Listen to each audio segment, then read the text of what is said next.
Muay Thai, c'est la Thaïlande, on peut dire, c'est indissociable les deux en fait. Ça porte bien son nom, le Muay Thai.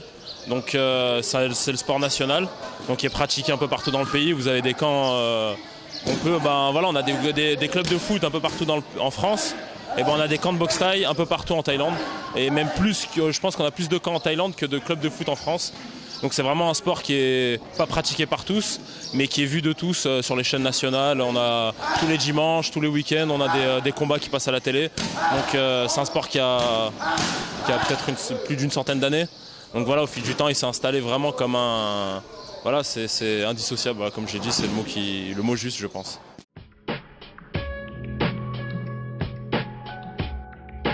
La boxe thaïlandaise, c'est un sport complet, donc un sport de combat où on peut utiliser les pieds et les poings, ainsi que les coups de coude.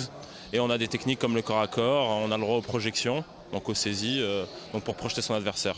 Donc par exemple, on a d'autres sports comme le K1 qui sont réputés, mais on a le droit que aux pieds, aux poings, aux genoux, sans saisie. Donc il y a une ressemblance de base, mais après on a beaucoup de choses en plus en Muay Thai. La boxe anglaise, c'est simple, on a le droit qu'aux poings. Donc, et en Muay Thai, on a le droit de taper avec les pieds, avec les genoux. On a le droit au corps à corps. On a le droit aux saisies d'adversaires. Alors qu'en anglaise, on n'a pas le droit de saisir un adversaire, laisser de le faire tomber. Alors qu'en Muay Thai, on peut. En K1, en kickboxing, on n'a pas le droit de saisir l'adversaire, faire du corps à corps. Donc c'est ça la grosse différence avec les autres sports de combat par rapport au Muay Thai.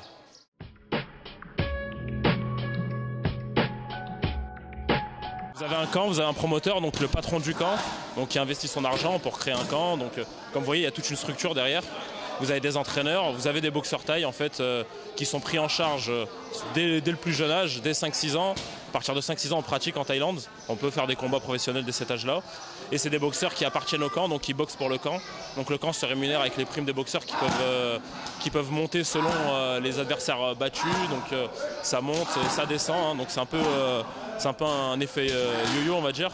Et un camp peut racheter d'autres boxeurs. Donc peut acheter un boxeur à un autre camp, un boxeur qui est performant. Et aussi, vous avez ce côté aussi d'ouverture qu'il y a aux boxeurs étrangers, donc comme vous pouvez en voir juste derrière, qui vivent de leur passion en Thaïlande, donc en boxant en tant qu'étrangers, ou des boxeurs de passage ou des touristes de passage qui veulent juste apprendre un peu les rudiments de la boxe thaïlandaise. Donc qui peuvent s'entraîner voilà, une petite matinée, d'un jour à des années selon leur goût.